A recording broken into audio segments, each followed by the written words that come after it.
Hello everybody, welcome back to my channel. My name is Zara and today I am going to be doing a quick review of Disciple of the Dog by R. Scott Bakker. Now this is my first non-Second Apocalypse book that I've read by Bakker.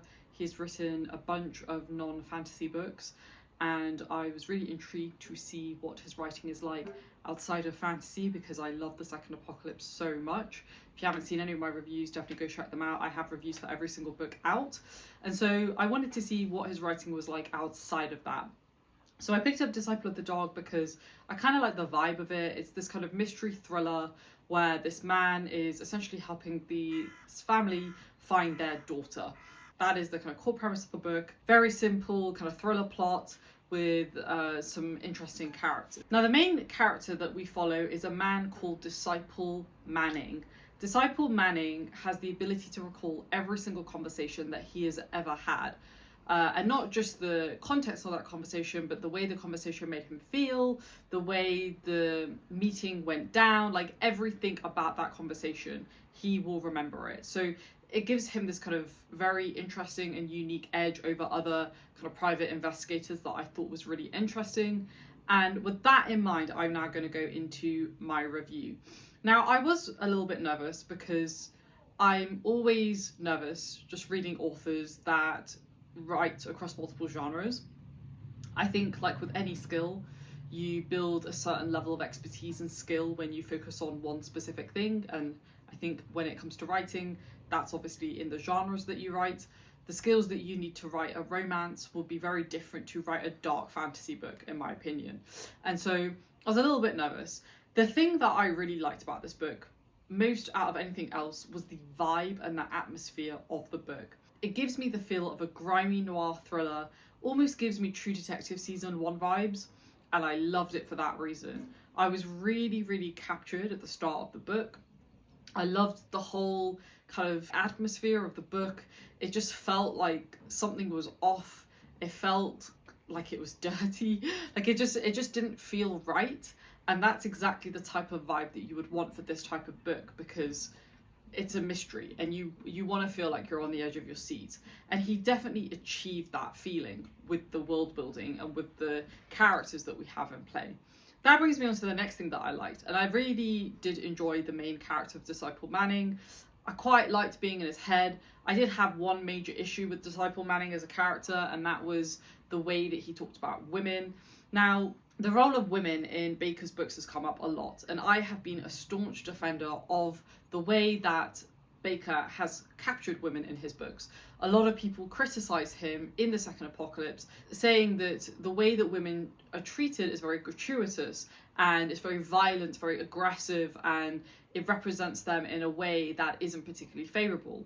However, I disagree with that. I think after getting to the end of the initial Prince of Nothing trilogy, but then also at the end of the Second Apocalypse, after reading all 7 books, I personally think one of the things that really shines is the women. It's their strength, it's their ability to be really clever and smart, and it's their ability to really take a leadership role when others are dying around them and flailing and failing.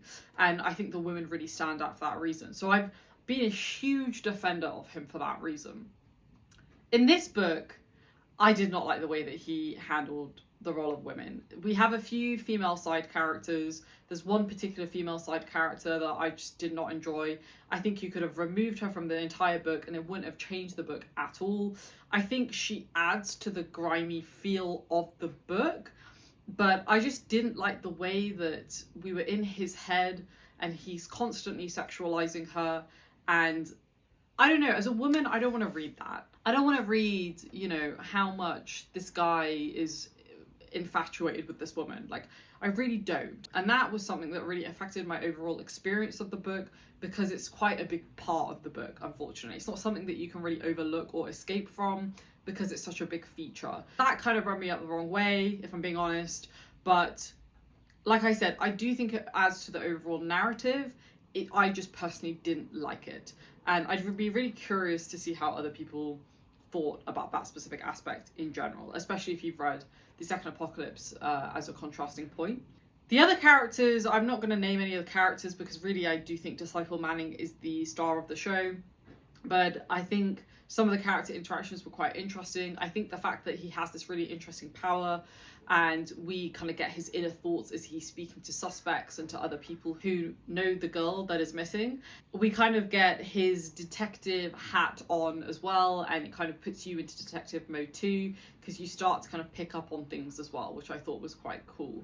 I think this is the type of book that would make a really good TV show, like a limited TV series. I could see this doing very well as a TV show as well. In terms of the plot for me started out really well, and then I just personally didn't really like the way that it ended. I think it was quite predictable. I saw the big twist, and that's the danger with thriller books and mystery books, is that if you are able to see the twist early on, then it kind of ruins the entire experience.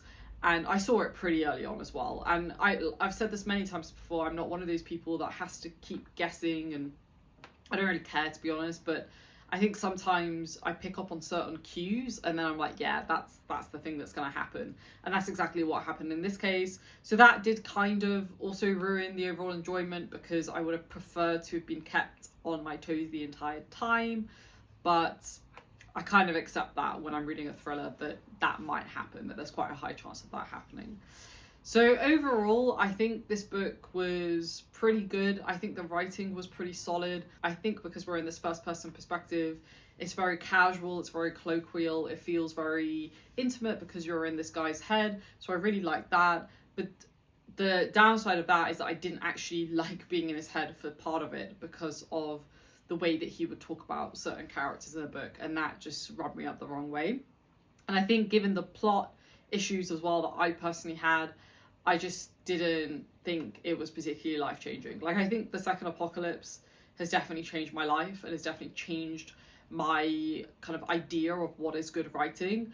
But this book, I don't think it's done that, unfortunately.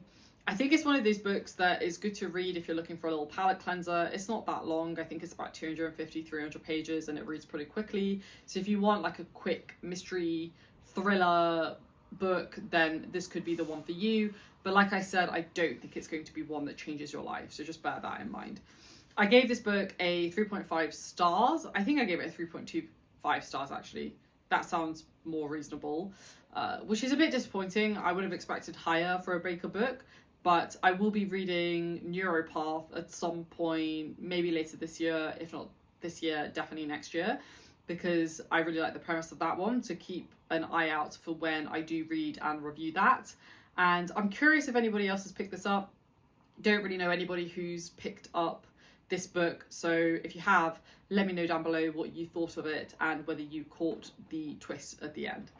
Thanks for watching, folks. Stay safe, take care, and I'll see you in the next one. Thank you, bye.